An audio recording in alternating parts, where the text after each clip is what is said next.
Hello बच्चों, let's treat this question. The question says directions यहाँ पे given है. In the following questions, a statement of assertion is followed by a statement of reason.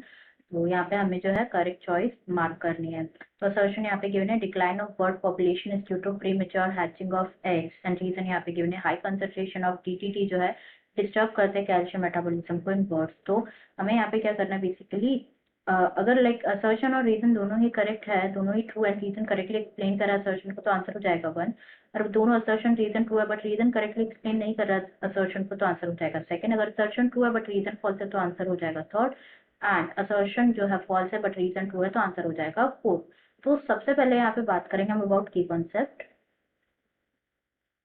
तो जो की concept इस question में यूज किया गया है that is biomagnification.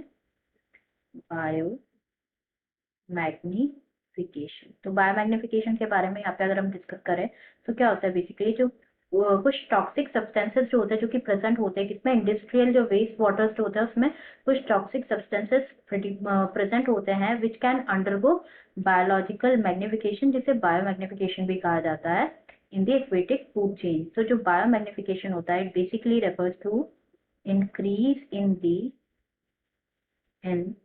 concentration of the toxicant at successive tropic levels.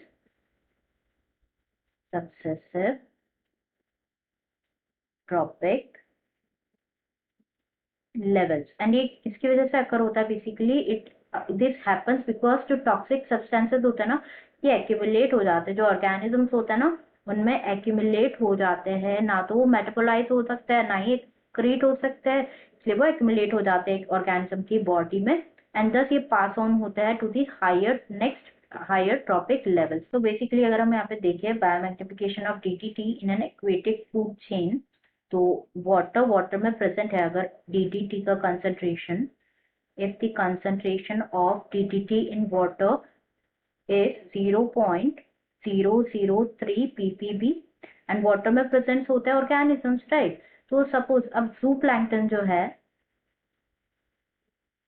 जूप्लैंक्टन में if the concentration of DDT is 0.04 ppm, ppm stands for parts per million. तो जूप्लैंक्टन जो होंगे जूप्लैंक्टन पे डिपेंड होंगे कौन, स्मॉल फिश कंज्यूम करेगी जूप्लैंक्टन को. जैसे कि हमने डिस्कस किया डीडीटी एक्सक्रीट नहीं होता, मेटाबोलाइज नहीं होता तो एक्यूमुलेट हो जाता है. अब जूप्लैंक्टन को कंज्यूम करेंगे स्मॉल फिश, तो अब डीडीटी का कंसंट्रेशन स्मॉल फिश में कितना हो जाएगा 0.5 ppm पार्ट्स पर मिलियन. नाउ स्मॉल फिश को कंज्यूम करेंगी लार्ज फिश कंज्यूम करेगी, तो लार्ज फिश में डीडीटी का कंसंट्रेशन हो जाएगा 2 पार्ट्स पर मिलियन. एंड लार्ज फिश को जो है कंज्यूम करेंगे कौन, फिश ईटिंग बर्ड्स कंज्यूम करेंगे, जिसमें जो है डीडीटी का कंसंट्रेशन कितना हो जाएगा 25 ppm पार्ट्स पर मिलियन. तो हम क्या देख रहे हैं यहाँ पे कि डीडीटी का जो कंसंट्रेशन है सक्सेसिव ट्रॉपिक लेवल्स में ये क्या होता जा रहा है, इंक्रीज होता जा रहा है. एंड ये जो फेनोमेनन है ये वेल नोन है for mercury, for toxic substances जैसे कि मर्क्यूरी एंड डीडीटी. तो जैसे कि हमने देखा यहाँ पे सबसे ज्यादा मैक्सिमम जो डीडीटी का कंसंट्रेशन है वो किसमें है, बर्ड्स में, जो फिश ईटिंग बर्ड्स है उनमें. एंड जो हाई कंसंट्रेशन होता है ना डीडीटी का, ये क्या करता है, डिस्टर्ब करता है क्या, कैल्शियम मेटाबॉलिज्म को डिस्टर्ब करता है बर्ड्स में, कैल्शियम मेटाबॉलिज्म को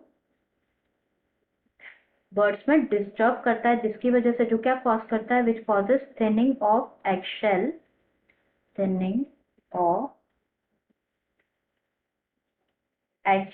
and their premature breaking and eventually cause करता है decline in bird population. अब हम स्टेटमेंट देखें तो असर्शन यहाँ पे गिवन है कि जो बर्ड की पॉपुलेशन है ये डिक्लाइन हो रही है due to premature hatching of eggs. ये बिल्कुल करेक्ट है, करेक्ट स्टेटमेंट है यहाँ पे. एंड रीजन यहाँ पे गिवन है कि जो हाई कंसंट्रेशन है डीडीटी का ये डिस्टर्ब करता है कैल्शियम मेटाबॉलिज्म को बर्ड्स में. तो यस दोनों असर्शन रीजन ट्रू है.